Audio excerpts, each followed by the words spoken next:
Hello बच्चों, नमस्कार। स्वागत है आपका अपने परिवार रोजगार विद अंकित में। तो कैसे हैं आप सब लोग? उम्मीद करता हूं कि आप सब लोग अच्छे होंगे, बेहतरीन होंगे, लाजवाब होंगे, एकदम बिंदास होंगे। साथ ही बहुत अच्छे से आप लोग अपनी पढ़ाई को कर रहे होंगे। तो एक बार सभी दोस्त बताएंगे कैसे हैं आप सब लोग? कैसे हैं आप सब लोग? कैसी चल रही है दोस्त आप लोगों की पढ़ाई? शानदार शानदार शानदार, एकदम शानदार। शिखर चंद्रा, ऋषु यादव, नितेश ठाकुर, फैयाज सिद्दीकी, अलका, विवेक कुमार मौर्य, आकाश प्रजापति, चंद्रकेश राय, अंजू, स्वाति पटेल, दिगंबर सिंह, पंकज कुमार, नीरज चौधरी, दीपक चौधरी, अभिनंदन पासवान, रमित वर्मा, ओमवीर सिंह, सुएब खान, बहुत शानदार, नीरज कुमार, संतुल यादव, सौरभ यादव, अखिलेश कुमार, राजू कुमार, हिमांशु कुमार, निर्मल यादव, बहुत शानदार, जूली देवी। चलिए भाई, शुरुआत करते हैं अपने कार्यक्रम से। हमारा कार्यक्रम जो होता है सुबह में, आप लोग जानते हैं कि एक बेहतरीन सी मैथ की क्लास चल रही होती है, जिसमें हम लोगों का टॉपिक जो चल रहा है वो प्रॉफिट एंड लॉस चल रहा है। बड़ा ही शानदार टॉपिक चल रहा है और उसमें लगभग जो है वो 4 से 5 क्लास आप लोगों की हो चुकी हैं। एक बेहतरीन कॉन्सेप्ट के साथ जो है हम लोग आगे बढ़ रहे हैं। हम अगर बात करें तो जनरल चीज़ें सारी लगभग पढ़ ही चुके हैं, बेसिक चीज़ें पढ़ ही चुके हैं, बहुत सारे टाइप भी पढ़ चुके हैं। आज जो है एक बेहतरीन सा टाइप लेके हम लोग आगे बढ़ेंगे दोस्त। कुछ क्वेश्चंस ऐसे हैं जिनका सीक्वेंस थोड़ा सा चेंज हुआ है, जो एक्चुअल में पीछे होने चाहिए थे वो क्वेश्चन थोड़े से आगे रख दिए हैं, तो उन्हें सीक्वेंस हम अपने अकॉर्डिंग जो है वो चेंज कर रहे होंगे। ठीक है भाई, सभी दोस्त एक बार जुड़ेंगे, सभी दोस्त एक बार जुड़ेंगे। बहुत बढ़िया, विनय यादव भाई दिख गया, सबका कमेंट दिख चुका है, सबका एक एक बच्चे का कमेंट दिख चुका है, पर पढ़ पाना सबका पॉसिबल नहीं है, आप भी जानते हैं। अब फटाक से क्वेश्चन नंबर मुझे बता दो कि क्वेश्चन नंबर कौन सा मैंने आपको घर के लिए दिया था। घर के लिए होमवर्क क्वेश्चन जो था, होमवर्क क्वेश्चन जो था वो मैंने कौन सा आप लोगों को दिया था? तो आप कहेंगे जी 39वां क्वेश्चन जो था, 38वां क्वेश्चन जो था, आपने हमें होमवर्क में दिया था। ये क्वेश्चन जो था मेरे दोस्त, ये किस में था? ये आप लोगों का होमवर्क में था। बहुत सारे बच्चों ने स्टोरी लगाई, बहुत सारे बच्चों ने आंसर दिया, तो उनका आंसर जो है वो ऑलमोस्ट सभी का ठीक था, है ना। जिन्होंने नहीं दिया उनको भी बहुत बहुत बहुत बहुत बधाई कि हाँ वो सही आंसर देते, अगर अगर वो क्वेश्चन को करते हैं, है ना। चलिए, क्वेश्चन नंबर 38 क्या कहना चाहता है? बुक के बारे में बीच में बात करेंगे, आराम से बात करेंगे, अभी बच्चों को जुड़ने दो, है ना। मेरे दोस्त अभी जुड़ने दो, तब हम बुक के बारे में बात करेंगे। एक विक्रेता ने 490 रुपए में दो वस्तुएं खरीदी हैं, यानी दोनों का क्रय मूल्य आप लोगों को दिया हुआ है, प्रत्येक नहीं लगा हुआ है, इसलिए दोनों का मिला के क्रय मूल्य जो है वो 490 रुपए है। उसने एक वस्तु को 20% की हानि पर बेचा और दूसरी वस्तु को 16% के लाभ पर बेचा। यदि दोनों वस्तुओं के विक्रय मूल्य समान हैं, तो 20% हानि पर बेची गई वस्तु का क्रय मूल्य ज्ञात करें कि वो क्या होगा। दोनों वस्तुओं के विक्रय मूल्य समान है। अच्छा, क्या आप मुझे ये बता सकते हैं कि 20% हानि पर बेचने का मतलब क्या है? तो आप कहेंगे 20% हानि पर बेचने का मतलब है सामान को 80% पर बेचा गया होगा। पहले सामान का क्रय मूल्य मैंने ए मान लिया, तो उसे 80% पर बेचा गया होगा, है ना। दूसरी वस्तु को 16% लाभ पर बेचा गया। जब लाभ की बात होती है, यहां से एक चीज समझ में आ रही है कि अगर दूसरी वस्तु का क्रय मूल्य बी है तो उसे 116% पर बेचा गया होगा। क्या ये पहली वस्तु का विक्रय है, दूसरी वस्तु का विक्रय है, दोनों का बराबर दिया हुआ है? कोई दिक्कत समस्या? तो आप कहेंगे जी इसमें क्या है, ये तो बहुत कॉमन सी चीज है। परसेंटेज से परसेंटेज उड़ाओ, यहां से ए और बी का रेशियो निकाल लो, तो आप यहां से क्या पाओगे कि आपके पास जो है दोनों वस्तुओं के क्रय मूल्य का रेशियो आ चुका है। ठीक है भाई, काटा पीटी मचाओ बड़े लेवल पे। 4 दूनी 8 होगा, 4 नाम 36 होगा, 4 दूनी 8 होगा, 4 जीरो 0 होगा। यानी पहली वस्तु की कीमत 29 रुपए, दूसरी वस्तु की कीमत 20 रुपए, दोनों की मिला के 49 रुपए। 29 और 20 कितना होता है? 49 रुपए। उसने कहा है दोनों वस्तु की कीमत जो है वो 490 रुपए है। तो 49 की वैल्यू 490 है, तो एक की वैल्यू कितनी हो जाएगी? क्या एक की वैल्यू 10 हो जाएगी? अगर एक वैल्यू 10 के बराबर आ चुकी है तो 29 वैल्यू किसके बराबर आएगी? 10 की गुणा करोगे तो ये 290 हो जाएगा। और एक वैल्यू 10 के बराबर है तो 20 किसके बराबर आएगी? वो 200 की आ जाएगी। यानी पहली वाली वस्तु का जो क्रय मूल्य था वो 290 रुपए था, और दूसरी वाली वस्तु का क्रय मूल्य जो है वो 200 रुपए है। और दोनों वस्तुओं को जब आप खरीद के लाओगे तो दोनों वस्तुएं पड़ेंगी कितने की? तो आप कहोगे 490 की। तो उसने पूछा भाई 20% हानि पर बेची गई, यानी वो पहली वस्तु का जिक्र आप लोगों से करना चाहता है। तो पहली वस्तु का जो क्रय मूल्य आएगा वो 290 रुपए आएगा। सुंदर सा सुशील सा जवाब ऑप्शन नंबर ए हो जाएगा। दिक्कत समस्या? तो आप कहेंगे कोई दिक्कत समस्या नहीं है।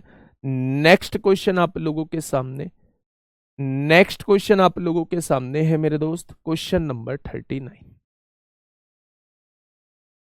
क्वेश्चन नंबर 39 बताइए क्या कहना चाहता है भाई। क्वेश्चन नंबर 39 पढ़िएगा एक बार क्वेश्चन को। क्वेश्चन ने कहा है दो वस्तुएं प्रत्येक को 22,400 में बेचता है, प्रत्येक को बेच रहा है, तो दोनों के विक्रय मूल्य समान है मेरे दोस्त। आगे क्या कहता है? एक का, हाँ, एक को 6.67% लाभ पर तथा दूसरी को 6.67% की हानि पर बेचता है। तो उसका कुल लाभ या हानि प्रतिशत ज्ञात कीजिए कि मेरे दोस्त कुल लाभ या हानि जो होगी वो कितने की हो जाएगी। ऐसे करेंगे इस क्वेश्चन को। क्या इसे मैं लिख सकता हूं 6 सही 2/3 लिख सकता हूं? तो आप कहेंगे जी लिख नहीं सकते, बिल्कुल लिख दोगे। तो इसकी फ्रैक्शन क्या कोई मुझे बताएगा कि इसकी फ्रैक्शन कितनी होती है? तो आप कहेंगे भैया जी रेशो से बता दो। रेशो से भी हो जाएगा मेरे दोस्त, रेशो से भी हो जाएगा। 20% की हानि का मतलब 1/5 होता है।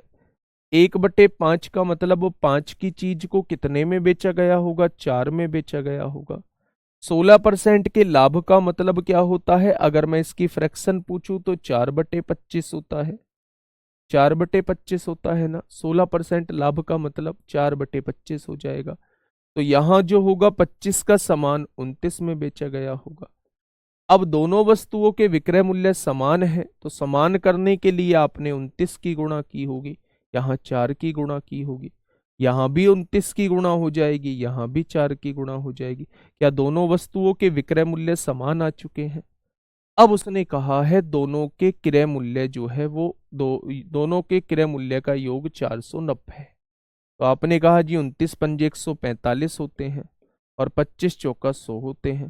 तो आपके हिसाब से तो 245 बैठ रहा है। उसने कितना दिया है? 490 दिया है। तो क्या एक पार्ट की वैल्यू जो है वो 2 के बराबर आ जाएगी? अगर एक पार्ट की वैल्यू 2 के बराबर है तो 145 पार्ट की वैल्यू 290 के बराबर आ जाएगी। और अगर एक बराबर 2 है तो 100 बराबर 200 के बराबर हो जाएगा। ये रेशो मेथड कहलाएगा। आप इससे भी जा सकते थे, आप इससे भी डायरेक्टली कर सकते थे। क्वेश्चन नंबर 39 पे आ जाइए। क्या कहना चाह रहा है भाई? फटाफट बताइए। अगर मैं इसकी फ्रैक्शन आप लोगों से पूछता हूं कि मेरे दोस्त इसकी फ्रैक्शन कितनी आएंगे, तो एक गुड़िया बता रही है 1/50। गुड़िया कैसे बनाते हैं? 6×18 और 2 20 होता है, और बटे में 3 है। परसेंटेज हटाओगे तो नीचे 100 लिखोगे, 20 से काटोगे तो 5 बार कटेगी। गुड़िया 1/15 आएगी। 1/50 कौन से तरीके से बताया है? 1/50 कौन से तरीके से बताया है? नींद में है। इतनी सुबह क्लास हो जाती है तो आप, मुझे लगता है कि नींद में है ना। ज्यादा सुबह है ना क्लास। मैं घर से जो है 6:05 पे चला था और तब 7 बजे स्टूडियो आया हूँ, है ना। बीच में मतलब 2-4 सेकंड के लिए तो ऐसा हुआ कि झपकी लग गई, झपकी लगते में ही गाड़ी चलाई है। ज्यादा सुबह हो गई ना क्लास। चलो कोई बात नहीं, थोड़ा सा संघर्ष करेंगे तो मजा आएगा। और जिंदगी का दूसरा नाम ही संघर्ष है ना। चलिए, उसने कहा है एक को इतने लाभ पर बेचा जाता है, तो जब लाभ पर बेचा जा रहा है तो 15 के सामान को एक के फायदे से 16 का बेचा गया होगा। दूसरी को इतनी हानि पर बेचा जाता है, तो 15 के सामान को एक के घाटे से 14 का बेचा गया होगा। क्या यही होगा दोस्त मेरे? हैं? अगर मैं आप लोगों से ये कहूं कि दोनों के विक्रय मूल्य समान दिए हुए हैं, तो आप कहोगे कहां लिखी हुई है, कहां लिखी हुई है ये बात? तो आप ये कहिएगा कि भैया यहां लिखी हुई है कि प्रत्येक को 22,400 में बेचता है, यानी कि मेरे दोस्त हर एक वस्तु को 22,400 की बेचता है, तो हर एक वस्तु का विक्रय मूल्य समान है, सेलिंग प्राइस जो है वो सेम है। तो क्या आप लोगों को सेलिंग प्राइस सेम नजर आ रहा है? तो आप कहेंगे जी बिल्कुल नहीं आ रहा है। तो नहीं आ रहा है तो भाई अब आओ ना, इसको सेम करो ना, सेलिंग प्राइस को, विक्रय मूल्य को सेम करो ना।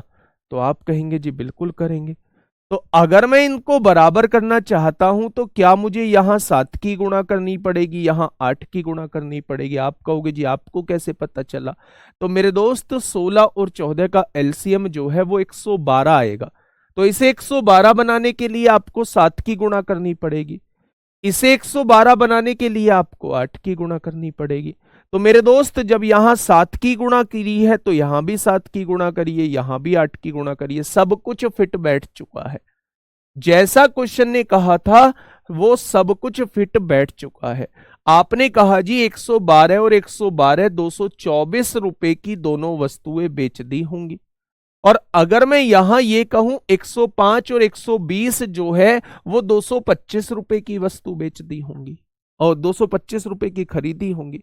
तो आप ये मुझे बताइए, आप ये मुझे बताइए कि घाटा कितने का हो गया? तो आप कहेंगे जी 1 रुपए का घाटा हो गया। भाई 225 का सामान खरीदा था और 224 का बेच दिया, तो घाटा कितने का हो गया? तो आप कहेंगे जी घाटा तो 1 का हुआ है।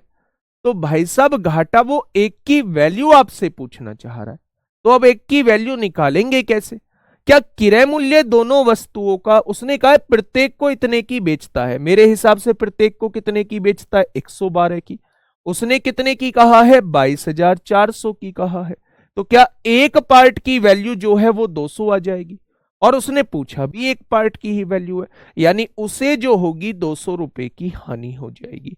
हानि का कैसे पता चला? 225 के सामान को अगर कोई व्यक्ति 224 में बेच रहा है तो मेरे दोस्त आप लोग ये समझ लीजिए कि उसे 1 रुपए का घाटा हो रहा है, यानी वो 1 रुपए की वैल्यू आपसे पूछना चाहता है। अगर उसने प्रत्येक वस्तु को 22,400 की बेचा है तो इसका मतलब 112, प्रत्येक वस्तु 112 की है, 112 की वैल्यू 22,400 है, तो 1 की वैल्यू 200 हो जाएगी और 1 की वैल्यू ही उसने पूछी है। जो 100 वाले हैं ना, ये क्या कर रहे हैं? 112 और 112 224 को 22,400 के बराबर लिख रहे हैं। क्यों भाई? यहां प्रत्येक नहीं लगा हुआ है क्या? प्रत्येक लगा हुआ है तो 1 की वैल्यू 22,400 दी है ना, तो 1 की वैल्यू 22,400 दी है तो इसकी वैल्यू ही 22,400 के बराबर लिखेंगे। बात समझ रहे हो? बोलो, बात समझ पा रहे हो ना? तो दोस्त मेरे छोटी छोटी ये सिली मिस्टेक कहलाती हैं, जहां 200 रुपए की हानि होगी, क्वेश्चन में 100 रुपए की हानि भी आपको ऑप्शन में दिया हुआ है ना? तो ऐसी गलती जो है वो चाह के भी नहीं करनी है आप लोगों को। चलिए नेक्स्ट क्वेश्चन आप लोगों के सामने है, क्वेश्चन नंबर 40।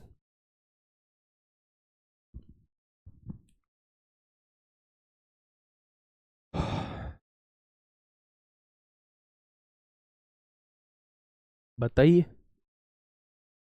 हाँ बिल्कुल रिपीट करेंगे, बिल्कुल रिपीट करेंगे दोस्त। 6 सही 2/3% की जो फ्रैक्शन होती है वो 1/15 होती है। एक व्यक्ति है, वो दो वस्तुएं खरीदता है, पहली वस्तु को 6 सही 2/3% पर लाभ पर बेचता है, दूसरी वस्तु को 6 सही 2/3% की हानि पर बेचता है। उसने कहा है प्रत्येक वस्तु को 22,400 की बेचता है, यानी यहां से यह कंफर्म हो चुका है कि वो प्रत्येक वस्तु का विक्रय मूल्य समान है। तो जब मैंने 6 सही 2/3% की फ्रैक्शन बनाई तो वो 1/15 आ गई। जब उसने पहली वस्तु को लाभ पर बेचा होगा तो 15 के सामान को 16 का बेचा होगा। जब दूसरी वस्तु को हानि पर बेचा होगा तो 15 के सामान को 14 का बेचा होगा। यहां से यह पता चल चुका है कि विक्रय मूल्य समान है, पर मुझे समान नजर नहीं आ रहे। समान करने के लिए दोनों का एलसीएम लेना, तो आप पाओगे दोनों का एलसीएम 112 आएगा। तो 112 बनाने के लिए इसे 7 की गुणा, इसे 8 की गुणा, तो 7 की गुणा यहां, 8 की गुणा यहां। इसका विक्रय मूल्य क्रय मूल्य 105 है, इसका क्रय मूल्य 120 है। 120 में 105 जोड़ेंगे तो ये 225 आएगा। यानी दोनों वस्तुओं को जोड़ के 225 आ रहा है, और दोनों वस्तुओं को बेचा कितने का? 224 का। अब देखिए बेटा, आपको निकालना है 1 रुपए की हानि की वैल्यू निकालनी है, पर क्वेश्चन ने एक बात और दी है कि हर एक वस्तु का विक्रय मूल्य जो है वो 22,400 है।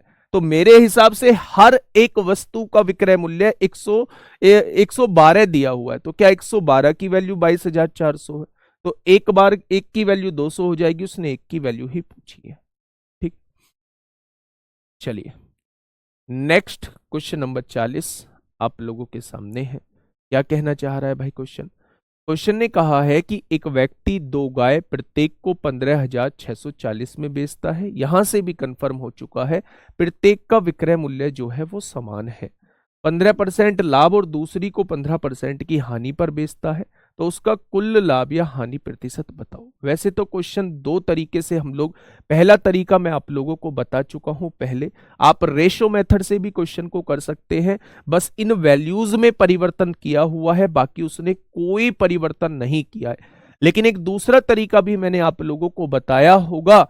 मैंने एक बात और बोली होगी कि अगर कोई व्यक्ति 2 वस्तुओं के विक्रय मूल्य समान हैं, 2 वस्तुओं के विक्रय मूल्य समान हैं और एक को x% के लाभ पर बेचा जाता है, एक को x% के लाभ पर बेचा जाता है और दूसरे को x% की हानि पर बेचा जाता है, तो संपूर्ण सौदे पर हमेशा हानि होती है और हानि का प्रतिशत जो होता है वो x²/100 होता है। कितना होता है? x²/100 होता है।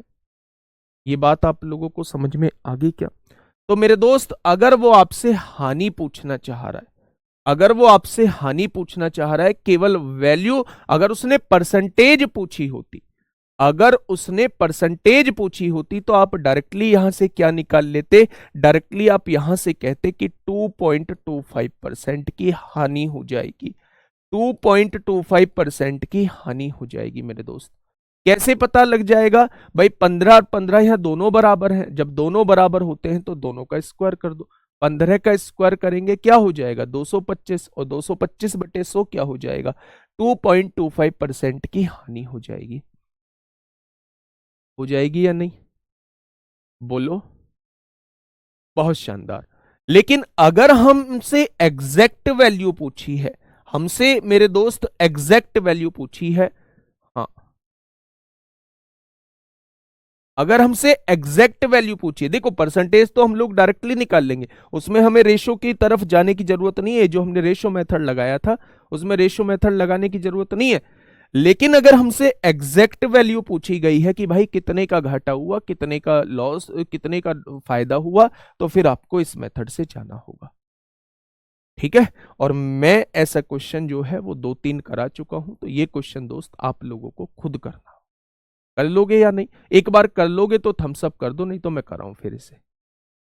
और सोच समझ के थोड़ा सा थम्स अप करना। ऐसा नहीं है कि आप अपने ऊपर कुछ बर्डन ही ना लेना चाहो, आप अपने ऊपर कुछ बर्डन ही ना लेना चाहो, सोच समझ के करना। कर लोगे ना? प्रतिशत पूछा जाता है डायरेक्टली निकाल लोगे, वैल्यू पूछी जाती है तो आप यहां से निकाल लोगे। ठीक है, चलिए, बहुत शानदार।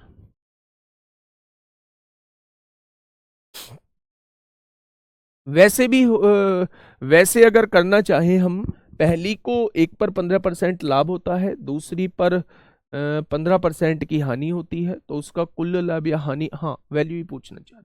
ठीक है, हो जाए। चलिए नेक्स्ट क्वेश्चन।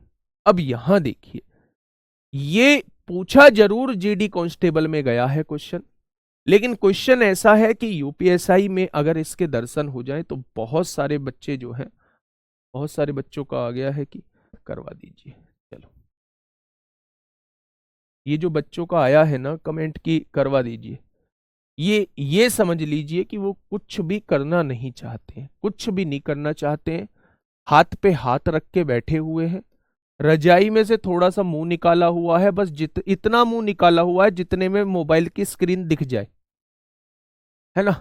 पेन उन्हें चलाना नहीं है, पेन उन्होंने नीचे हाथ बिल्कुल आराम से ऐसे बगल में देख के बैठे हैं, और बस आंखें ही आंखें दिख रही हैं उस रजाई में से, वरना कुछ नहीं।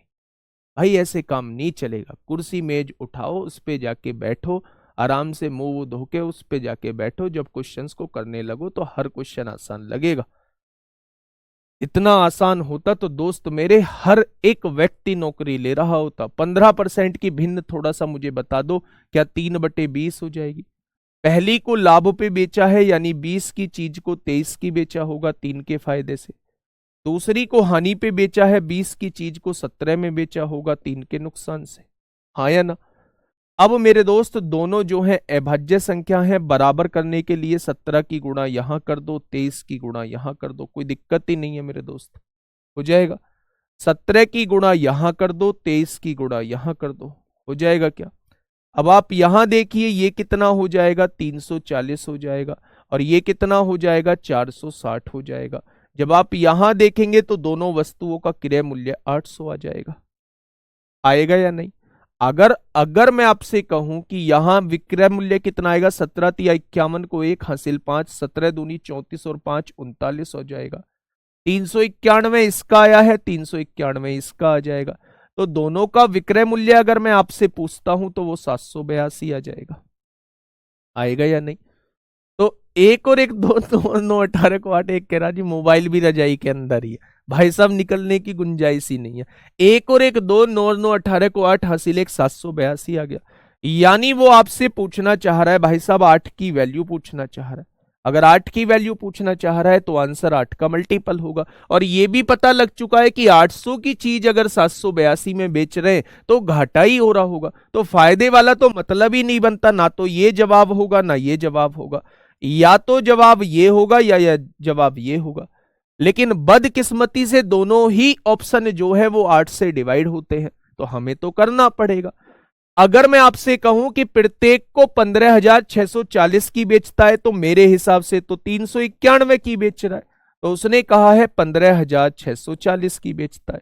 तो मेरे दोस्त एक पार्ट की वैल्यू यहां एक से कितनी बार काटू कि पीछे 4 आ जाए? तो आप कहेंगे 4 बार। तो 391 चौका 100% 1564 होते होंगे। तो एक बराबर किसके आएगा? 40 के। तो 8 बराबर किसके आएगा? 8 बराबर किसके आएगा? 8 चौक 32 है, 1 बराबर 40 के आएगा ना, 3 चौक 12 है? इतना ही आएगा। गड़बड़ी हुई है क्या कुछ? 15,640 दे रखा है, तो घाटा ही पूछ रहा है ना। उसका कुल लाभ या हानि प्रतिशत बताओ। 18। ओहो ओहो ओहो, क्या हो गया? गलती गलती, भारी गलती हो गई, भारी गलती। 800 में से 782 जाएगा, 18 बचेगा ना कि 8 बचेगा। तो अगर एक पार्ट की वैल्यू 40 आई है तो 18 पार्ट की वैल्यू कितनी आ जाएगी? तो भैया 720 रुपए का घाटा होगा। कितने का घाटा हो जाएगा? 720 रुपए का घाटा हो जाएगा। कितने का घाटा हो जाएगा? 720 रुपए का घाटा हो जाएगा। तो बेटा थोड़ा सा ना आप कोशिश किया करो कि हाँ हम लोग आसानी से चीजों को समझे, रामबाण से हो जाएगा।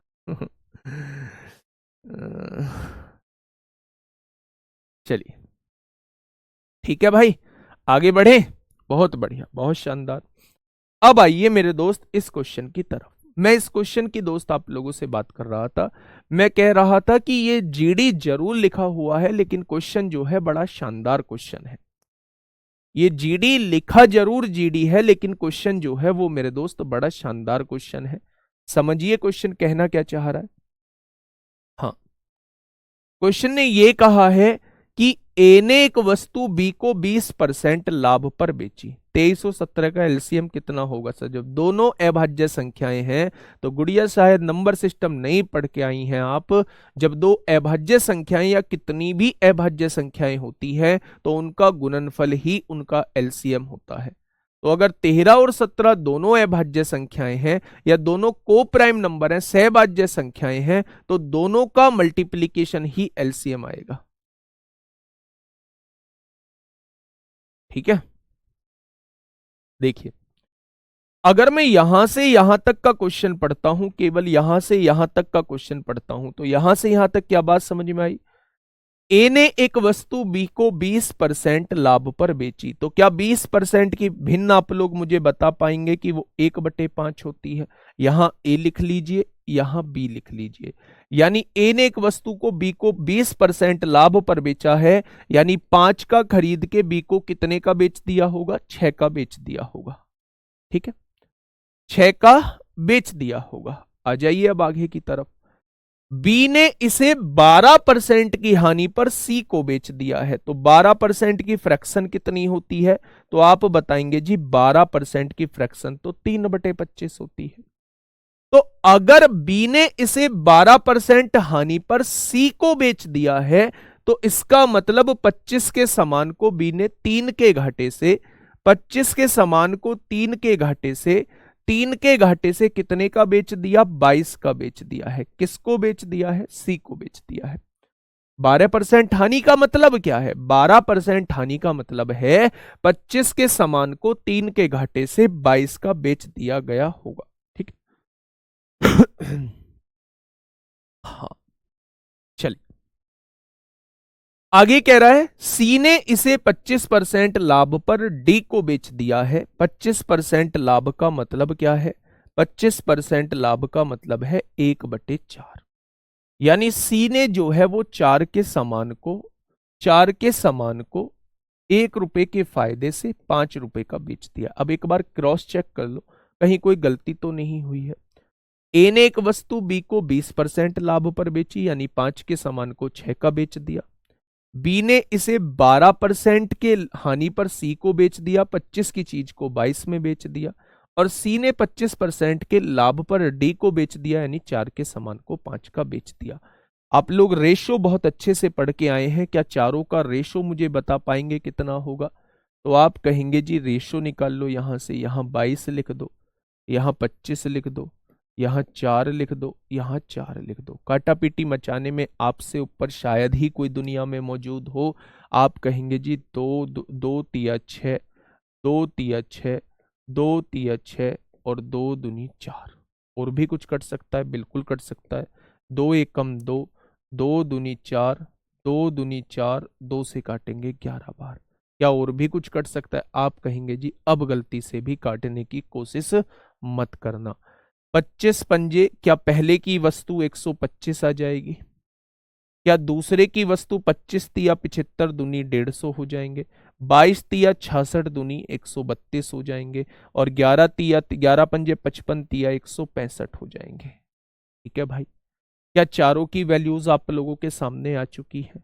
अब क्वेश्चन ने क्या कहा है? क्वेश्चन ने ये कहा है मेरे दोस्त, यदि बी को 72 रुपए की हानि हुई, तो मेरे दोस्त बी को घाटा कितने रुपए का हो रहा है थोड़ा मुझे बताना। बी ने खरीदा 150 का था, बेचा 132 का है, कितने रुपए का घाटा हो रहा है? तो आप कहेंगे जी 18 का घाटा हो रहा है। बी को घाटा दिया कितना है? 72 रुपए का दिया है। तो क्या एक पार्ट की वैल्यू 4 आ चुकी है? अगर एक पार्ट की वैल्यू 4 आ चुकी है तो डी ने उस वस्तु को किस मूल्य पर खरीदा? क्वेश्चन आप लोगों से ये पूछना चाह रहा है। एक पार्ट की वैल्यू कितनी आ चुकी है? 4 आ चुकी है। तो डी ने कितने में खरीदा? 165 पार्ट की वैल्यू पूछना चाह रहा है। तो 5 चौक 20 को 0 हासिल 2, 6 चौक 24, 24 और 2 26 को 6 हासिल 2, 4 एकम 4 और 2 6 हो जाएगा। तो आंसर कितना हो जाएगा? 660 हो जाएगा। 660 हो जाएगा। बढ़िया क्वेश्चन है, इंपोर्टेंट क्वेश्चन है, इंपोर्टेंट क्वेश्चन है। ठीक है, तो स्टार मार्क बनाइए ऐसे क्वेश्चन पे। मजा आता भी है ऐसे क्वेश्चन को करने में, और हम बहुत सारी चीजें यहाँ से सीख भी रहे होते हैं। ये बात समझ में आई क्या? तो आप कहेंगे जी बात तो समझ में आ गई, केवल कुछ नहीं करना था, परसेंटेज की फ्रैक्शन बनानी थी और फ्रैक्शन से क्वेश्चन को सॉल्व कर देना था। चारों का रेशो निकाल के धड़ाक से एकदम क्वेश्चन को सॉल्व कर देना था, है ना भाई? आगे बढ़ जाएं क्या? तो आप कहेंगे जी आगे बढ़िए ना। चलिए भाई बढ़ जाते हैं आगे आगे। नेक्स्ट क्वेश्चन आप लोगों के सामने फिर से एक और क्वेश्चन जीडी कांस्टेबल का। परेशान नहीं होना है, आपको ये नहीं सोचना है। अगर मैं आप लोगों से ये कहता कि भाई इसको मैं मिटा के और यहाँ कुछ नहीं लिखवा के आता, तो आप कहते जी क्वेश्चन तो लेवल का है। लेकिन क्वेश्चन पूछा कहाँ गया है? जीडी में पूछा गया है। तो बस ये आप लोगों को कॉन्फिडेंस लाने के लिए लाया हूं कि हाँ जीडी में भी ऐसे क्वेश्चन पूछे जाते हैं। और मतलब ये इससे ये डिसाइड मत करना कि ये यूपीएसआई में नहीं पूछा जाएगा। ठीक है, बताइए इस क्वेश्चन का जवाब। अब करते हैं थोड़ी देर बुक की बात। मतलब बहुत सारे बच्चे तो उस बात का ही जवाब दे रहे हैं जो बात मैंने बोली थी, मतलब उठ के बैठ गए हैं ऐसे ही। दोस्त मैं सबके लिए नहीं बोलता, और अगर बोलता भी हूँ तो फिर वो इस वजह से बोलता हूँ कि आप लोग थोड़ा सा हंसें। हंसे मेरे दोस्त, ऐसा नहीं है, बिना हंसने के लिए तो मैं ही काफी हूँ। ठीक है, बहुत सारे लोग हैं जो बिना काटे भी हो जाएगा, बिल्कुल हो जाएगा। बहुत सारे लोग हैं जो 4 बजे भी उठते होंगे, 5 बजे भी उठते होंगे, 4:30 बजे भी उठते होंगे। ऐसी बात नहीं है। आप ये कह दीजिए जी आप एक काम करो, बस क्वेश्चन पढ़ा करो, सॉल्यूशन कराया करो, बाकी फालतू की बात हम लोग से मत किया करो। दूसरी बात बुक की ये है, बुक बिल्कुल कंप्लीट हो चुकी है, अपडेट हो चुकी है बिल्कुल। और अब जो है वो प्रिंटिंग के लिए शायद या तो चली गई होगी सैटरडे, या फिर आज चली जाएगी, है ना। लेकिन मैं आपको सूचना दूंगा जब बुक लॉन्च होनी होगी, जब बुक प्रिंट होके आ जाएगी और डिस्ट्रीब्यूटर के पास जाएगी, तब मैं आपको क्लास में बताऊंगा कि अब आप जो है वो बुक परचेज कर सकते हैं। बुक, पुरानी बुक और नई बुक में आप डिफरेंस कैसे देखेंगे, तो वो मैं कवर पेज दोनों के दिखाऊंगा कि मेरे दोस्त कि ये कवर पेज पुराना है, इसे अब आप नहीं लेंगे। ये कवर पेज जो है वो नई बुक का है, इसको आप ले रहे होंगे। और भी बहुत सारी पहचान बताऊंगा पुरानी और नई में करने वाली, है ना। तो कंफ्यूज नहीं होना है। देखिए, ए ने एक वस्तु बी को 24% लाभ पर बेचा, बी ने इसे 30% लाभ पर सी को बेच दिया। यदि बी का लाभ ए के लाभ से 72.6 रुपए अधिक था, तो बी ने इसके लिए कितना भुगतान किया होगा? तो ये आपसे वो पूछना चाह रहा है। ठीक है, अगर मैं आपसे कहूं 24% लाभ का मतलब क्या होता है, तो आप कहेंगे जी 24% लाभ का मतलब होता है 6/25। बता पाएंगे? अगर 25 के सामान को कितने का बेचा है? 6 के फायदे से 31 का बेचा होगा। किसने बेचा होगा? ए ने बी को बेचा होगा। ठीक है, बी ने इसे 30% के लाभ पर सी को बेच दिया है। 30% के लाभ का मतलब होता है 3/10, यानी 10 के सामान को 3 के लाभ से 13 का बेच दिया होगा सी को। ठीक है, अगर मैं रेशो निकालना चाहूं तो यहां 31 लिखूंगा, यहां दोस्त 10 लिखूंगा। तो ये वाली वस्तु 250 रुपए की आ जाएगी, ये वाली वस्तु 310 की आएगी। 13 एकम 13 को 3 हासिल, 1 13 तिया 39 और 1 40 हो जाएंगे। होगा या नहीं? अगर हम लोग ये कहें अगर हम लोग ये कहें कि क्वेश्चन ने दिया है यदि बी का लाभ, अगर बी का लाभ यहां से देखूं तो 90 और 3 93 का लाभ है। ए के लाभ से, ए का लाभ कितने का है? 50 50 60 का लाभ है। मेरे हिसाब से कितना ज्यादा है? 33 ज्यादा है। बी का लाभ ए के लाभ से मेरे हिसाब से 33 ज्यादा है। तो उसने कहा है ना जी ना, 72.6 ज्यादा है। तो क्या एक पार्ट की वैल्यू आप निकाल पाओगे? 72.6/33 हो जाएगी। होगी या नहीं? पॉइंट हटाइए, जीरो बढ़ाइए। अब उसने पूछा है बी ने इसके लिए कितना भुगतान किया, तो बी ने इसके लिए 310 का भुगतान किया होगा। तो 310 की वो आपसे वैल्यू पूछना चाह रहा है। 310 की वो वैल्यू आप लोगों से पूछना चाह रहा है। तो जीरो से जीरो कट गई है। यहां से देखेंगे 11 छिंग 66 होंगे। 11 छिंग 66, 11 तिया 33 होगा। 3 से काटेंगे 2 बार, 22 बार कट जाएगा। तो 22 से कम 22 को 2 हासिल 2, 22 तिया 66 और 2 68 हो जाएगा। तो यहां पे क्या हो जाएगा? बी का जो क्रय मूल्य होगा वो 682 हो जाएगा।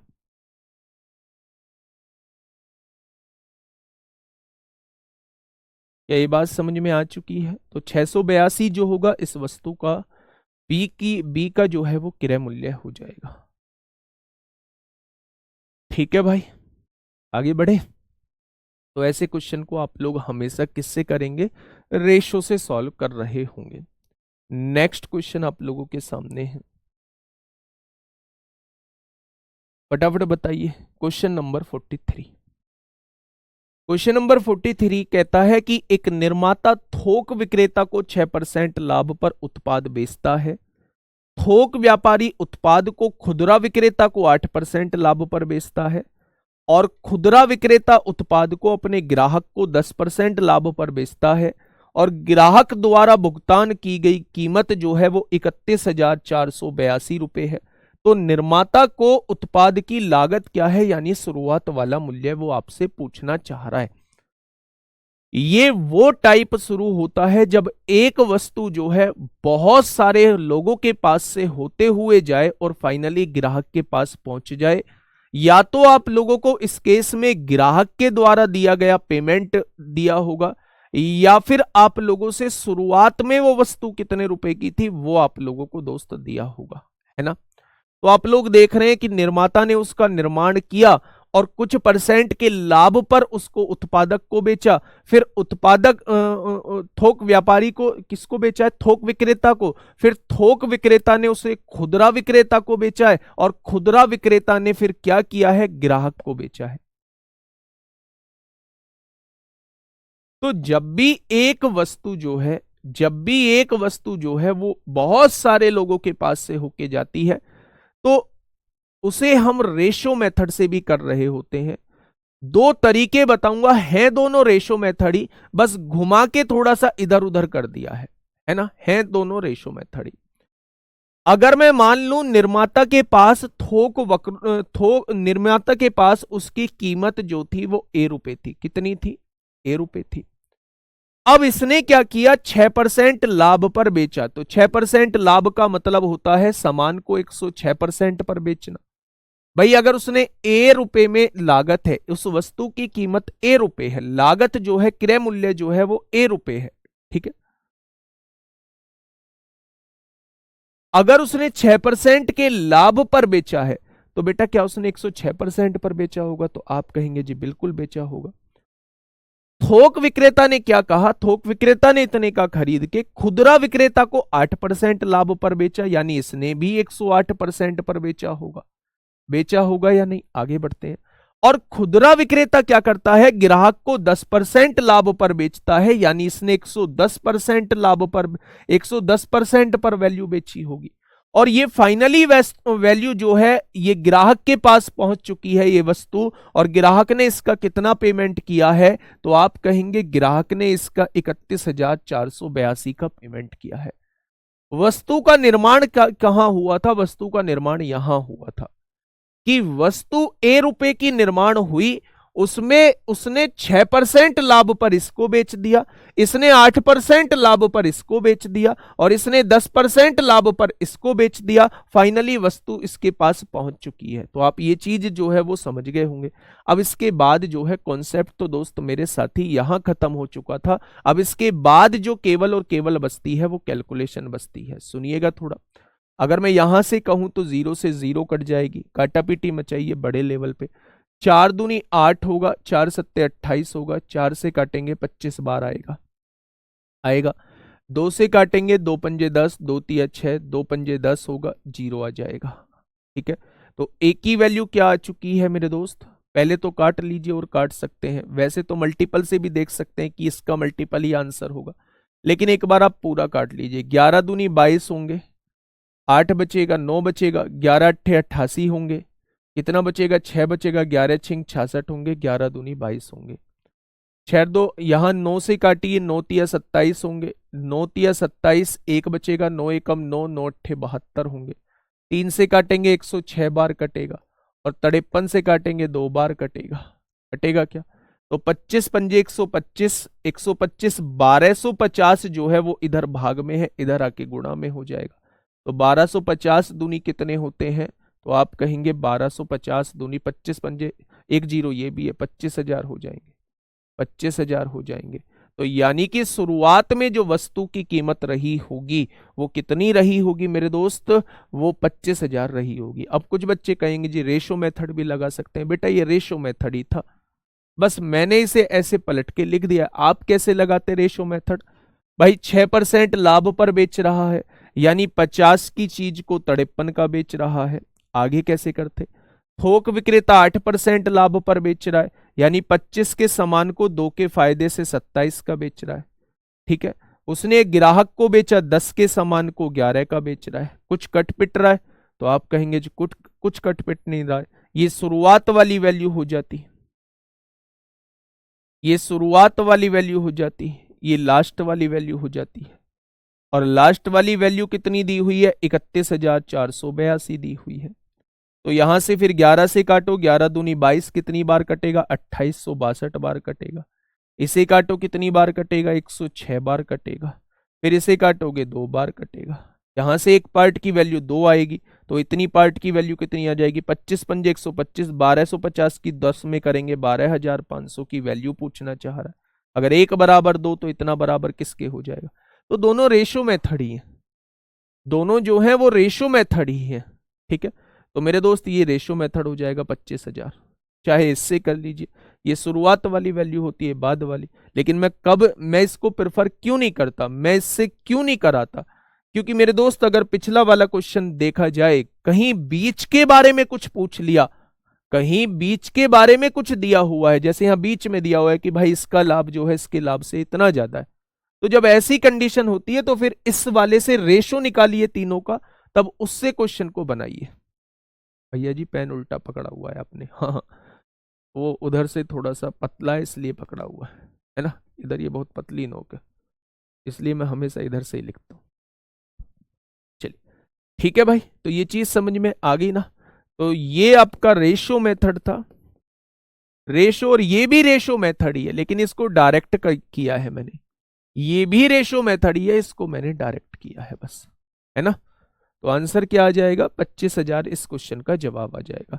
जब भी एक वस्तु एक जगह से होती हुई, 3-4 जगह से होती हुई फाइनली ग्राहक के पास पहुंचती है, या न्यू समझ लीजिए कि एक वस्तु जब कई लोगों के पास से गुजरती हुई जाती है, या तो उसमें शुरुआत का मूल्य दिया होगा, या तो वो एक ही वैल्यू देता, आपसे ये वाली वैल्यू पूछता, फिर तो क्वेश्चन में कुछ था ही नहीं, या फिर वो एक ही वैल्यू, शुरुआत की वैल्यू पूछेगा और सबसे लास्ट की वैल्यू आप लोगों को देगा। तो उस क्वेश्चन को करने के तरीके जो हैं वो ये दोनों हैं, आप किसी से भी कर सकते हैं। ठीक है, चलिए इस क्वेश्चन को बताइए मेरे दोस्त, क्या हो जाएगा इस क्वेश्चन को बिल्कुल सही जवाब?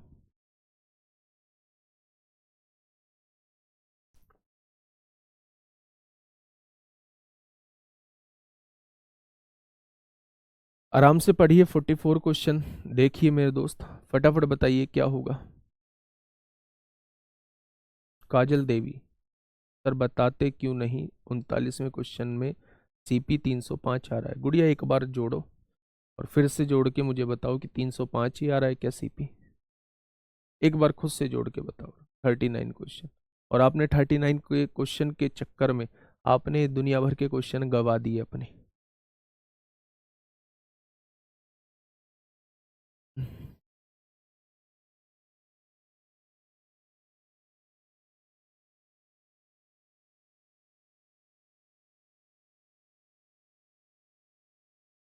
देखिए, एन एक वस्तु बी को 8 सही 1/3% लाभ पर बेचा। 8 सही 1/3% लाभ की वैल्यू क्या होती है?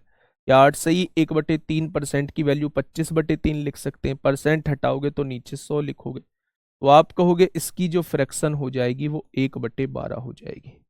ठीक है भाई, आगे कह रहा है मेरे दोस्त, बी ने इसे सी को 7 सही 9/13, 13 सत्ते 91, 91 और 9 इसे 100/13 लिख सकता हूँ। परसेंटेज हटाऊंगा तो नीचे 100 लिखूंगा, 100 से 100 कट जाएगा तो क्या इसकी फ्रैक्शन 1/13 आ जाएगी? तो आप कहेंगे बिल्कुल आएगी। सी ने डी को 20% की हानि पर बेच दिया, 20% की जो फ्रैक्शन होती है वो 1/5 होती है, कोई दिक्कत नहीं है। पहले कहा है उसने लाभ पर बेची है, तो क्या 12 का सामान 1 के फायदे से 13 का बेच दिया होगा? 12 का सामान 1 के फायदे से 13 का बेच दिया होगा। ठीक है, दूसरे में कहा है बी ने इसे सी को इतने % लाभ पर यानी 13 के सामान को 1 के फायदे से 14 का बेच दिया होगा। ठीक है।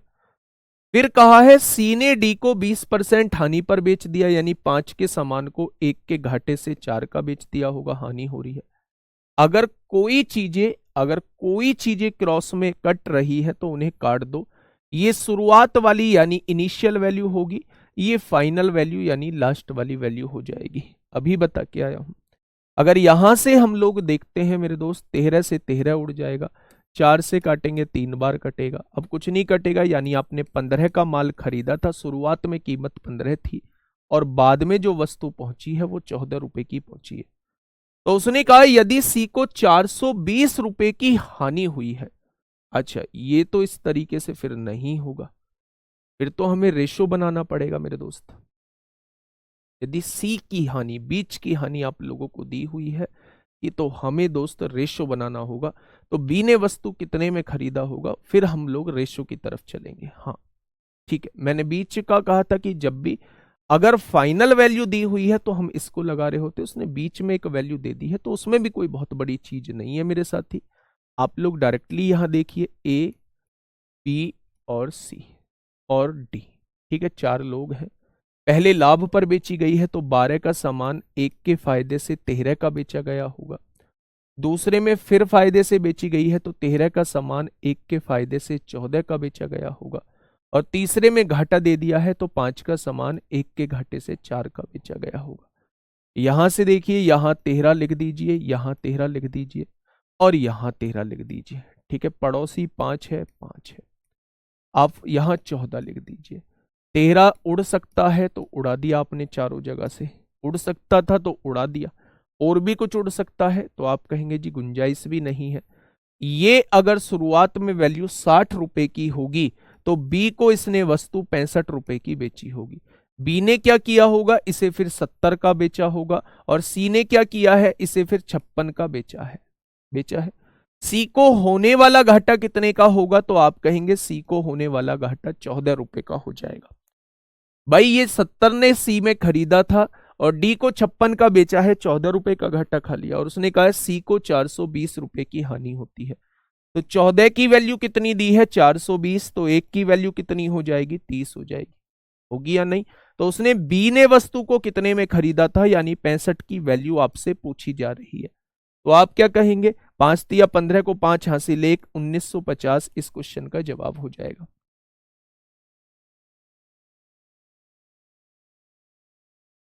ये बात समझ में आ गई क्या? बहुत शानदार, बोलो। चलिए, अच्छा, इसमें और भी कुछ आप लोगों को समझ में आ रहा है? अगर मैं आपसे कहूं इसमें और भी कुछ आप लोगों को समझ में आ रहा है, कोई ऐसी चीज जो डायरेक्ट पकड़ में आप लोगों के आ रही हो, ऐसी चीज कोई डायरेक्ट पकड़ में आप लोगों को आ रही हो मेरे दोस्त?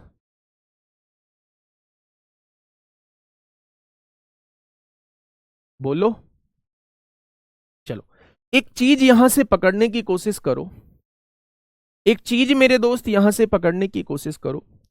सी ने जो सामान बेचा है डी को, वो कितने % के घाटे पर बेचा है, 20% की हानि पर बेचा है। 20% की हानि का मतलब क्या होता है, 20% की हानि का मतलब है यानी 5 का सामान जो है वो कितने का बेच दिया होगा, 4 में बेच दिया होगा। अगर वो अलग मेथड हो गया, रेशियो मेथड हो गया। एक चीज यहां से समझो, सी ने जो डी को सामान बेचा है वो 20% की हानि पर बेचा है। 20% का मतलब 1/5 होता है, यानी 5 का सामान 4 में बेच दिया होगा। मेरे हिसाब से सी को जो हानि हो रही है वो 1 रुपए की हानि हो रही है यानी उसने कितने की हानि दी है, 420 की हानि दी है। तो 5 की वैल्यू क्या हो जाएगी, 1 बराबर 420, तो 5 बराबर 500, 5 दूनी 10 को 0, क्या 2100 रुपए सी का क्रय मूल्य आ जाएगा। यानी 2100 ने जो 2100 रुपए रहा होगा वो सी का क्रय मूल्य रहा होगा। सी ने जो है उस वस्तु को 2100 रुपए की खरीदा होगा। ठीक है, अब ये मुझे बताइए कि बी ने कितने में बेचा है। बी ने जो है इसे 7 सही 9/13 में बेचा है। इसकी जो फ्रैक्शन हम लोगों ने निकाली थी वो 13/14 निकाली थी। कितने की निकाली थी मेरे दोस्त, 13 की चीज को, हाँ 1/13 निकाली थी। यानी 13 के सामान को कितने का बेचा था? 14 का बेचा था बी ने, बेचा था या नहीं? तो बेटा 14 की वैल्यू क्या दी हुई है? 2100 दी हुई है। तो यहां से 13 की वैल्यू निकाल लो, तो 2100 बटे 14 गुणा 13, आंसर ये आ जाएगा। 7 से काटा 300 बार, 7 से काटा 2 बार, 2 से काटा 150 बार, 13 पंजे 65 को 5 हासिल 6, 1950 इस क्वेश्चन का जवाब आ जाएगा। आप ऐसे भी जा सकते थे मेरे साथी, बताइए। देखो वो मेथड तो हम लोग पहले पढ़ चुके हैं, इस मेथड पे हम लोग बात कर लेते हैं। मैंने आप लोगों से कहा ए ने कोई वस्तु बी को इतने परसेंट लाभ पर बेची है, बी ने इसे सी को इतने परसेंट लाभ पर बेच दिया, तथा सी ने डी को 20% की हानि पर बेच दिया। या तो 20% की वैल्यू 420 लिख लो, 100% की वैल्यू निकाल दो, 2100 रुपए आ जाएगी। यानी सी ने जो उस वस्तु को खरीदा होगा 2100 रुपए में खरीदा होगा, सी का क्रय मूल्य 2100 रुपए आ चुका है, आ चुका। सी ने खरीदा किससे है? बी से। बी ने कितने लाभ पर बेचा है? 7 सही 9/13, इसकी फ्रैक्शन आई थी 1/13। यानी बी ने 13 के सामान को 14 का बेचा होगा, और बेचा किसको है? सी को। यानी सी का क्रय मूल्य मेरे हिसाब से 14 आ रहा है, उसने दिया है 2100 आया, तो 14 की वैल्यू 2100 है, तो 1 की वैल्यू इतनी हो जाएगी, तो बी का क्रय मूल्य आपके सामने आ जाएगा। वैसे भी 13 का मल्टीपल आप डायरेक्टली देख सकते थे, डायरेक्टली देख सकते थे, तो 13 का एक ही मल्टीपल आप लोगों को देखने को मिलेगा, ऑप्शन नंबर 3। ठीक है भाई, चीजें समझ में आई या नहीं? तो आप कहेंगे जी बिल्कुल चीजें समझ में आ चुकी हैं। जब उसने बी की वैल्यू यहां भी 13 का डायरेक्टली मल्टीपल देख सकते थे, बी की वैल्यू वो पूछना चाह रहा है, तो आंसर को 5 और 13 का मल्टीपल होना होगा, और 5 के तो सारे हैं, 13 का सिंगल है। ये आगे का कार्यक्रम हम लोगों को करने की आवश्यकता नहीं थी। ठीक है, तो ये 2-3 अप्रोच पे आप लोगों को काम करना है। ये जनरल मेथड है, वो ऐसा मेथड है जिससे हमें डायरेक्टली चीजें पता पड़ रही है, और ये ऐसा है कि कुछ करने के बाद आगे की कैलकुलेशन हम लोगों को दोस्त नहीं करनी है। ठीक है, नेक्स्ट क्वेश्चन। अब मेरे दोस्त इस बात को थोड़ा सा सुनिएगा, ये वैसे तो मिक्सचर एंड एलिगेशन का एक पार्ट है, लेकिन इस क्वेश्चन को यहां इसलिए कराया जा रहा है क्योंकि इसमें लाभ और हानि जुड़ा हुआ है। मेरे कॉन्सेप्ट को समझिए थोड़ा सा, मैं क्या कहना चाह रहा हूं। मेरे पास एक कोई वस्तु है, पूरी वस्तु है, मैंने उसमें से कुछ परसेंट किसी अलग लाभ या हानि पर बेच दिया है ना, और कुछ परसेंट शेष जो बचा वो अलग लाभ या हानि पर बेच दिया। उसके बाद मैंने देखा मेरे दोस्त कि दोनों वस्तुओं पर मुझे ये लाभ या हानि प्राप्त होती है। उसके बाद मैंने क्या पाया कि दोनों वस्तुओं पर मुझे ये लाभ या हानि प्राप्त होती है, तो आप लोग वहां एलिगेशन लगाएंगे। जैसे हमारे पास कोई एक टोटल वस्तु है, उसके कुछ भाग को मैंने इतने परसेंट लाभ या हानि पर बेच दिया, शेष भाग को इतने परसेंट लाभ या हानि पर बेच दिया। क्या मैं पूरा माल बेच चुका हूं? पूरे माल पर मिला के मुझे ये लाभ और हानि प्राप्त हुई, तो आप वहां एलिगेशन लगाएंगे। जहां दो मात्राएं अलग अलग दी हो और उन दोनों को मिला के बच्चे, उन दोनों को मिला के आप लोगों को संपूर्ण लाभ या हानि प्रतिशत दिया हो, तो आप वहां हमेशा एलिगेशन लगाएंगे। जैसे इस क्वेश्चन को मैं आप लोगों को बता देता हूं। एक डीलर के पास जो है वो 120 किलो गेहूं था, इसका एक हिस्सा उसके द्वारा 10% लाभ पर बेचा गया, और शेष हिस्सा जो है वो 25% लाभ पर बेचा गया। भाई यहां देखो कि एक हिस्सा जो है वो 10% लाभ पर बेच दिया गया है, और जो बचा कुचा हिस्सा था वो 25% लाभ पर बेच दिया गया है। क्या संपूर्ण गेहूं बेचा जा चुका है? उसने कहा है कुल मिलाकर उसे 15% का लाभ हुआ, यानी संपूर्ण सौदे पर मुझे लाभ दिया हुआ है वो 15% का लाभ दिया हुआ है। तो कितना गेहूं 10% लाभ पर बेचा गया, ये आपसे पूछना चाह रहा है। जब भी लाभ या हानि पर आप लोग एलिगेशन लगाओगे, या तो क्रय मूल्य का अनुपात आएगा या फिर क्वांटिटी का रेशो आएगा। यहां ध्यान से देखिए भाई, 10% लाभ पर पहला गेहूं 10% लाभ पर, दूसरा गेहूं 25% लाभ पर, और दोनों को मिला के कितना लाभ हुआ है? दोनों को मिला के 15% का लाभ हुआ है। तो यहां जो आएगा ये क्वांटिटी का रेशियो आएगा। या फिर मेरे दोस्त ये क्रय मूल्य का अनुपात आएगा। अगर क्वेश्चन में आप लोगों को दोनों का क्रय मूल्य का दिया हुआ है तो क्रय मूल्य का अनुपात मान लेना।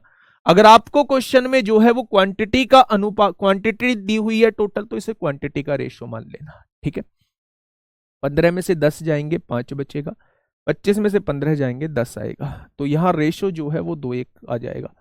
यानी 10% पर जो है वो 2 भाग बेचे गए और 25% पर जो है वो 1 भाग बेचा गया। उसने क्या कहा है, 15% का लाभ हुआ, कितना गेहूं 10% लाभ पर बेचा गया, यानी वो 2 पार्ट की वैल्यू पूछ रहा है। मैंने यहां 2 भाग बेचे हैं, कितने में से, टोटल 3 में से, तो टोटल 120 में से कितने भाग बेच दूंगा, तो यहां से जो वैल्यू आ जाएगी वो 80 किलो आ जाएगी। यानी 10% लाभ पर जो है वो 80 किलो गेहूं बेचा गया होगा। 10% लाभ पर जो है 10% लाभ पर 80 किलो बेचा गया होगा, 40 किलो जो है वो 25% लाभ पर बेचा गया होगा। तो ऐसे क्वेश्चन को दोस्त हम लोग एलिगेशन से कर रहे होते हैं। दोबारा समझ लीजिए, 10% लाभ 25% लाभ दोनों को मिला के 15% लाभ, दोनों का जो रेशो आएगा ये क्वांटिटी का रेशो आएगा जो कि 2:1 आ चुका है। यानी 2 भाग बेचे गए हैं टोटल 3 में से, तो 120 में से कितना 80 किलो गेहूं आ जाएगा। 1 भाग बेचा गया है टोटल कितने में से, 3 में से, तो 120 में से कितना 40 आ जाएगा। ठीक है दोस्त, तो ऐसे क्वेश्चन में हम लोग हमेशा एलिगेशन लगा रहे होते हैं। ये क्वेश्चन आप लोगों के लिए होमवर्क में देता हूं दोस्त। आज का क्वेश्चन जो है वो ये है, कल जो है वो मैं आप लोगों के सामने लेके आने वाला हूं। अब आप ये देखिए, 46वां क्वेश्चन ऐसा ही है, 47वां क्वेश्चन मैं कल आप लोगों को कराऊंगा, जब कुछ भाग इतने परसेंट पर, कुछ भाग इतने परसेंट पर, शेष भाग इतने परसेंट पर, जब वस्तुओं को 3-4 भाग में बेचा जा रहा हो, वो पार्ट जो है अगला रहेगा।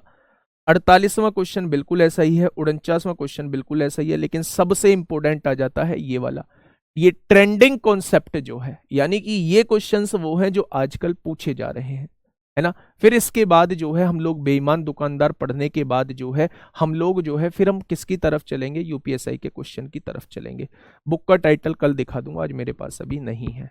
ठीक है, कल जरूर दिखा दूंगा।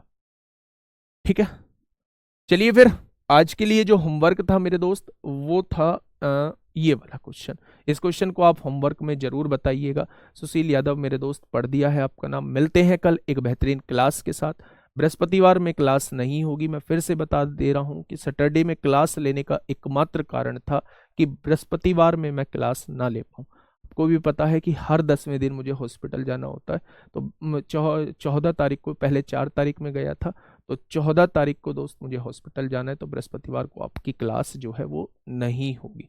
ठीक है भाई, चलिए फिर मिलते हैं कल। Okay, tata, bye bye.